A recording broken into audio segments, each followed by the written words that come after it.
Now, I said I wanted to leave some time for questions. Let me just briefly indicate a few other things that perhaps will help us as we seek to retain the Islamic ideal of who is a man and who is a woman in a world that freely admits that it doesn't know the answer to that question.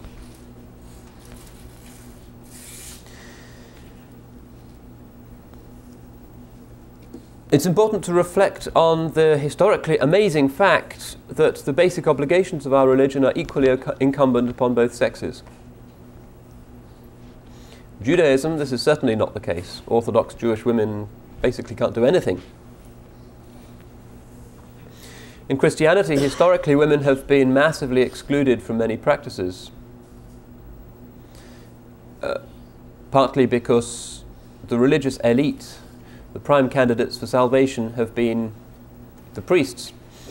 The priesthood, still in the Roman Catholic Church, the biggest Christian church by far, is an all-male brotherhood.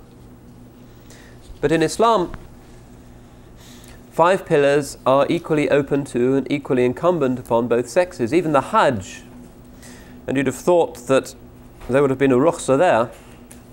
The Hajj, particularly in pre-modern times, was dangerous because the Bedouin Arabs were likely to rob and pillage you and carry you off into captivity. This frequently happened. Expensive, physically very arduous. The rules of ihram, which do apply to women as well as to men, required that you would have to stay in the state of ihram perhaps for several months.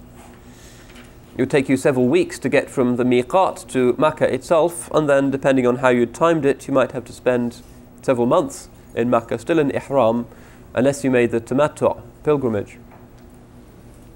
Very difficult. Can you imagine a woman of any traditional type not being able to brush her hair for 3 or 4 months? These are austerities, but equally incumbent upon both sexes.